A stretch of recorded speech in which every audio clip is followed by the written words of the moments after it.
ஏன் முருகேசா, இந்த படம் ரிலீஸ் ஆகுமா ஆகாதா, தணிக்கை சான்றிதழ் கொடுப்பாங்களா கொடுக்க மாட்டாங்களா அப்படின்ற மாதிரியே பிரச்சனை போயிட்டு இருக்கு. இந்த படம் எப்போந்தாடா ரிலீஸ் பண்ணுவாங்க அப்படின்ற மாதிரியும் இருக்குது. தெரியாதனமா விஜயுமே மக்களுக்கு நல்லது செய்யணும் அப்படின்னு சொல்லிட்டு அரசியல் கட்சியை தொடங்கிட்டாரு. அவரும் தமிழக வெற்றி கழகத்தை தொடங்கின நாள்ல இருந்து அவருக்கு பிரச்சனைக்கு மேல பிரச்சனை வந்துகிட்டு தான் இருக்கு. அவர் பிரச்சனைக்கு போறாரோ இல்லையோ, அவரை தேடி பிரச்சனை மட்டும்தான் வந்துட்டு இருக்கு. ஒரு பக்கம் கரூர் சம்பவம் தொடர்பா சிபிஐ விசாரணையில லாக் ஆயிருக்காரு விஜய். இன்னொரு பக்கம் கடைசி படமா ஜனநாயகன் திரைப்படத்துல நடிச்சு கொடுத்திருக்காரு. அந்த படம் பொங்கலுக்கு ரிலீஸ் பண்ணணும் அப்படின்னு சொல்லிட்டு மும்முரமா ஈடுபட்டு வந்தாங்க. ஆனா கடைசி நேரத்துல தணிக்கை சான்றிதழ் கொடுக்காததால படம் இன்னைக்கு வரைக்குமே ரிலீஸ் ஆகல. இது தொடர்பான வழக்குமே திரும்பவும் நடந்துகிட்டே தான் இருக்கு. இப்படி இருக்கும் போதுதான் இந்த படம் ரிலீஸ் ஆகுமா ஆகாதா அப்படின்ற ஒரு கடைசி கட்டத்துக்கு வந்திருக்கு அப்படின்னு தான் சொல்லணும். ஏன்னா இன்னைக்கு வரைக்குமே தணிக்கை சான்றிதழ் கொடுக்கல. அதுக்கான எந்த ஒரு ஈடுபாடுமே இல்லாத மாதிரி தான் இருக்கு. இன்னொரு பக்கம் இந்த ஜனநாயகன் படத்தை தணிக்கை சான்றிதழ் கொடுக்கல அப்படிங்கிறதுக்காக நிறைய பேர் அவங்களோட ஆதங்கத்தை வெளிப்படுத்தி இருந்தாங்க. இருந்தாலுமே விஜய் இது தொடர்பா இன்னைக்கு வரைக்குமே ஜனநாயகன் படத்துக்காக வாயை திறக்கவே இல்லை. கரூர் சம்பவம் தொடர்பாவது அறிக்கை வெளியிட்டிருந்தாரு. அது மட்டும் இல்லாம வீடியோ மூலமாவும் தன்னோட எதிர்ப்பை தெரிவிச்சிருந்தாரு. ஆனா இந்த ஜனநாயகன் திரைப்படத்துக்காக சொல்ல போனோம் அப்படின்னா விஜயோட கடைசி படம் இந்த படம் தான். அப்படி இருக்கும்போது இந்த படம் இன்னைக்கு வரைக்கும் ரிலீஸ் ஆகல. இது தொடர்பா விஜய் இன்னைக்கு வரைக்கும் ஏன் வாயை திறக்கவே இல்லை அப்படின்றது பலரோட கேள்வியாவும் இருக்கு, ஆதங்கமாவும் இருக்குது. இந்த நிலையில தான் இந்த வழக்கு தொடர்பா உயர்நீதிமன்றத்துல வழக்கு தொடர்ந்திருந்தாங்க தயாரிப்பு நிறுவனம் சார்பில். அதுக்கு தனி நீதிபதி ஆஷா என்ன சொன்னாங்கன்னா, தணிக்கை சான்றிதழ் கொடுக்கணும் அப்படின்னு சொல்லிட்டு தீர்ப்பு வழங்கியிருந்தாங்க. இதை எதிர்த்து உடனேயே தணிக்கை வாரியம் சார்பில் மேல்முறையீடு செய்யப்பட்டுச்சு. இந்த மேல்முறையீடை எதிர்த்து உச்ச நீதிமன்றத்துல படக்குழு தரப்புல வழக்கு தொடரப்பட்டுச்சு. அந்த வழக்கு விசாரிச்ச நீதிபதிகள் அந்த மனுவை தள்ளுபடி செஞ்சுட்டாங்க. உயர் நீதிமன்ற நீதிபதிகள் கிட்டேயே போயிருங்க அப்படின்ற மாதிரி அவங்கள சொல்லிட்டாங்க. இந்த வழக்கு கடந்த 2 நாளைக்கு முன்னாடி உயர் நீதிமன்றத்துல விசாரணைக்கு வந்துச்சு. அப்போ 2 தரப்பு வாதங்களையுமே கேட்டாங்க. இதுக்கு முன்னாடி நடந்த வழக்கு விசாரணையில நீதிபதிகள் சரமானியான கேள்விகளை படக்குழு கிட்ட கேள்வி எழுப்பியிருந்தாங்க. என்ன அப்படின்னா, எப்படி தணிக்கை சான்றிதழ் கிடைக்கிறதுக்கு முன்னாடி நீங்க இந்த படத்தோட ரிலீஸ் தேதியை அறிவிப்பீங்க, அது மட்டும் இல்லாம நீங்க அழுத்தம் கொடுக்கறதுனால மட்டுமே உடனே தணிக்கை சான்றிதழ் கொடுக்க முடியாது, தீர்ப்பு வழங்க முடியாது அப்படின்ற மாதிரி நீதிபதிகள் சொல்லிட்டாங்க. இப்படி இருக்கும்போதுதான் இந்த 2 நாளைக்கு முன்னாடி வழக்கு விசாரணை வந்துச்சு. அப்போவுமே படக்குழு தரப்புல அவங்க தரப்பு நியாயத்தை முன் வச்சாங்க. என்ன அப்படின்னா, நிறைய பட்ஜெட்ல எடுத்திருக்கும், இதனால அந்த வாங்கினவங்க எங்களுக்கு ப்ரெஷர் கொடுக்குறாங்க, எதனால லாஸ் ஆயிடும் அப்படின்ற மாதிரி நிறைய விஷயங்களை முன் வச்சாங்க. பட் இருந்தாலும் இந்த வழக்கோட விசாரணையை ஒத்தி வச்சுட்டாங்க. அதுவும் தேதி குறிப்பிடாம ஒத்தி வச்சுட்டாங்க. இதனால கண்டிப்பா தெரிஞ்சு போச்சு, இந்த படம் ஜனவரி மாசத்துல ரிலீஸ் ஆகவே ஆகாது அப்படிங்கிறது திட்டவட்டமா தெரிஞ்சிடுச்சு. ஆனா இந்த வழக்கு விசாரணை இப்ப மறுபடி எப்போ தொடங்கி இதுக்கான ரிசல்ட் என்ன கொடுத்து இந்த படத்துக்கு தணிக்கை சான்றிதழ் கொடுப்பாங்களா, இல்ல அப்படின்னா மேல்முறையீடு நடந்துகிட்டே இருக்குமா அப்படின்ற மாதிரி தான் இருக்குது.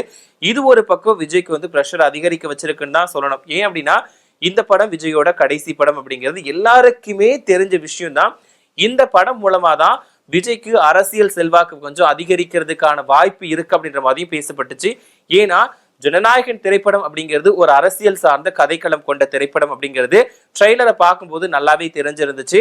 அது மட்டும் இல்லாம விஜய்க்கு இந்த படம் கொஞ்சம் ஹெல்ப்ஃபுல்லா இருக்கும் அப்படின்ற மாதிரியும் நிறைய பேர் அவங்களோட கருத்துக்களை சொல்லிட்டு வந்தாங்க.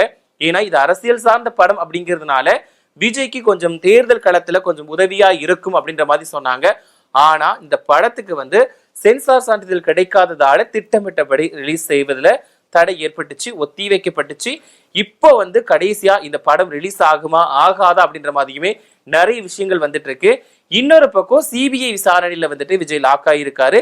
என்ன எல்லாருக்கும் தெரிஞ்ச விஷயம் தான். இதுவுமே கரூர்ல கூட்ட நெரிசல்ல 41 அப்பாவி மக்கள் இறந்தாங்க.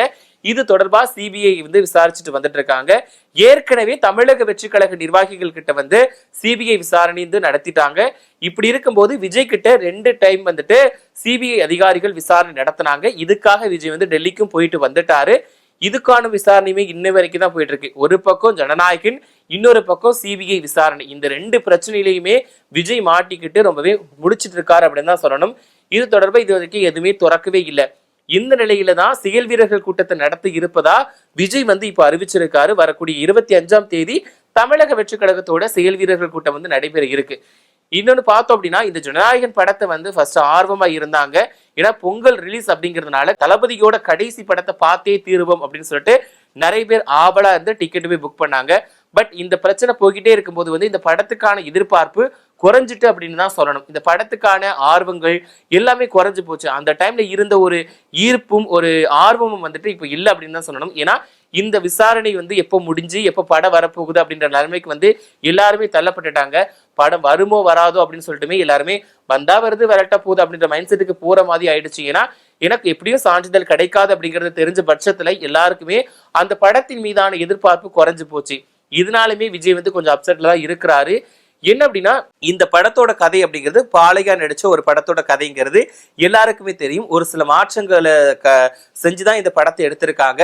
இந்த படத்தோட ட்ரெய்லர் வந்த கொஞ்ச நாள்லயே பாலையா நடிச்ச அந்த படத்தை வந்து பார்த்துக்கிட்டு இதுதான் கதை அப்படின்னு சொல்லிட்டு எல்லாருமே தெரிஞ்சுக்க ஆரம்பிச்சுட்டாங்க.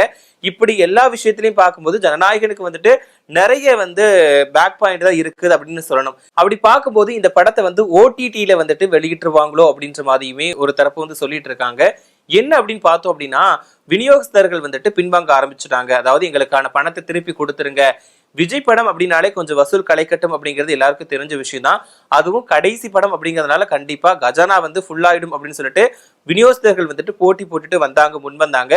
இப்போ இருக்கக்கூடிய சூழ்நிலையை பார்க்கும்போது படம் ரிலீஸ் ஆகாது அப்படின்ற மாதிரி வந்து அவங்களே மைண்ட் செட்டுக்கு வந்துட்டாங்க. இதனால வந்துட்டு விநியோகஸ்தர்கள் வந்துட்டு பின்வாங்க ஆரம்பிச்சுட்டாங்க. ஒரு பக்கம் தமிழ் சைடு தான் அப்படி பண்றாங்கன்னு பார்த்தா தெலுங்குலையுமே இந்த படத்துக்கான விநியோகஸ்தர்கள் வந்துட்டு எங்களுக்கு கொடுத்த பணத்தை திருப்பி கொடுத்துருங்க அப்படின்ற மாதிரி போயிட்டு இருக்காங்க.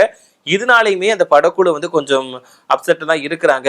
இந்த படத்துக்கு தணிக்கை சான்றிதழ் கிடைக்காதது ஒரு பக்கம் வருத்தமா இருந்தாலும் இன்னொரு பக்கம் வந்துட்டு விநியோகஸ்தர்களுமே எங்களுக்கு வேண்டாம் அப்படின்னு சொல்லிட்டு பின்வாங்கிறது வந்து விஜயோட அந்த சினிமா வாழ்க்கையில வந்து பின்னடைவா பார்க்கப்படுது. ஒருவேளை விஜய் வந்து இந்த படத்துக்கு அப்புறம் நடிச்சாலும் சரி நடிக்க மாட்டேன்னு சொல்லிட்டாரு. ஒருவேளை திரும்பவும் நடிக்க வந்தா கூட இதுவுமே கொஞ்சம் நல்லா இல்லை அப்படின்ற மாதிரி பேச்சுகள் வந்து போயிட்டு இருக்கு. இந்த மாதிரி போயிட்டு இருக்கும்போது ஜேம்ஸ் வசந்தன் வந்துட்டு ஒரு விஷயத்த சொல்லியிருக்காரு. என்ன அப்படின்னா விஜய் வந்து ஒரு கோழை வலுவே இல்லாத தொடை நடுங்கி அப்படின்ட்டு வந்து சொல்லியிருக்கதா ஒரு வீடியோல ஏற்கனவே பார்த்துட்டோம். ஏன்னா அவர் எதை மென்ஷன் பண்ணி சொன்னாருன்னா இந்த ஜனநாயகன் திரைப்படத்துக்காக எல்லாருமே குரல் கொடுத்தாங்க. நடிகர்களா இருக்கட்டும், நடிகைகளா இருக்கட்டும், அவரோட ரசிகர்களா இருக்கட்டும், ஆதரவாளர்களா இருக்கட்டும், அது மட்டும் இல்லாம அரசியல் கட்சி தலைவர்கள் முதற்கொண்டு விஜயோட ஜனநாயகன் படத்துக்காக வந்து ஆதரவு தெரிவிச்சாங்க. ஆனா கடைசி நேரம் வரைக்கும் விஜய் இன்னைக்கு வரைக்குமே அதுக்காக எதுவுமே வாயை துறக்கவே இல்லை. ஏன்னா ராகுல் காந்தி முதற்கொண்டு இந்த விஷயத்துக்காக வந்து ஜனநாயகனுக்கு சப்போர்ட் பண்ணாரு. அது மட்டும் இல்லாம பாஜக அரசுக்கு கண்டனம் தெரிவிச்சு கூட நிறைய பேர் அவங்களோட ஆதங்கத்தை வந்து வெளிப்படுத்தி இருந்தாங்க. என்னன்னா தணிக்கை வாரியம் வந்துட்டு இப்ப பாஜகவோட கைப்பிடியில இருக்கு, அது கூட அரசியல் சார்ந்துதான் மாறிடுச்சு அப்படின்ற மாதிரி வந்து நிறைய பேர் வந்து சொல்லிட்டு இருந்தாங்க. இப்படி இருக்கும்போது விஜய் இந்த படம் தொடர்பா எந்த வாயும் திறக்கல, தணிக்கை சான்றிதழ் தொடர்பா எந்த ஒரு அறிக்கையுமே வெளியிடல, எக்ஸ் பக்கத்திலையுமே அவரோட கண்டனத்தை தெரிவிக்கவே இல்லை. இப்படி இருக்கும்போதுதான் ஜேம்ஸ் வசந்தன் வந்து என்ன சொல்லியிருக்காருன்னா தனக்கான பிரச்சனைக்காகவே விஜய் வந்து வாயை துறக்காத பட்சத்துல மக்களுக்கான பிரச்சனையா இருக்கும்போது எப்படி வாயை துறப்பாரு, இவர் எந்த முறையில வந்துட்டு மக்களை வழிநடத்த போகிறார் அப்படின்ற மாதிரி அவரோட கேள்விக்குரிய முன் வச்சிருந்தாரு. இதனாலதான் விஜய் ஒரு கோழை வலுவே இல்லாத தொடை நடுங்கி தைரியமே இல்லாதவர் அப்படின்ற மாதிரி வந்து ஜேம்ஸ் வசந்தன் வந்து தாக்கி பேசி இருந்தாரு. இதுமே கொஞ்சம் சர்ச்சையா மாறிடுச்சு அப்படின்னு தான் சொல்லணும். இன்னொரு பக்கம் பார்த்தோம் அப்படின்னா விஜய்க்கு இந்த ஜனநாயகன் படத்தை வச்சு பாஜக அரசு அழுத்தம் கொடுப்பதாகவும் சொல்லப்படுது. ஒரு பக்கம் வந்து பாஜக அரசு வந்து இந்த ஒரு ஜனநாயகன் படத்தை வந்து பகடக்காயா பயன்படுத்திக்கிட்டு கூட்டணிக்கு அழைக்கிறதாவும் பேச்சுக்கள் அடிப்படுது.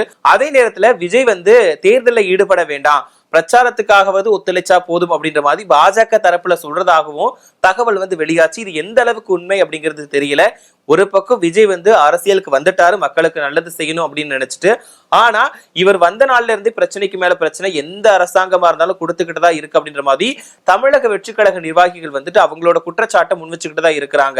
ஏன் அப்படின்னா விஜய்க்கு ஆதரவு வந்து கொஞ்சம் அதிகமா இருக்கு அப்படின்னு தான் சொல்லணும். அதாவது அவர் மிகப்பெரிய நட்சத்திரம் அப்படிங்கிறதுனால அவரோட ஃபாலோவர்ஸ், அவரோட ரசிகர்கள் எல்லாருமே அவருக்கு ஓட்டு போடுவாங்க அப்படின்ற மாதிரி தான் எல்லாருமே மைண்ட் செட்ல இருக்கிறாங்க. இதனால கூட ஜனநாயகன் படத்துக்கு வந்து தணிக்கை சான்றிதழ் கொடுக்காம பாஜக அரசு வந்து அவங்க வேலையை காட்டுறாங்க அப்படின்ற மாதிரி வந்து தமிழக வெற்றி கழக நிர்வாகிகள் சொல்லிட்டு இருக்காங்க.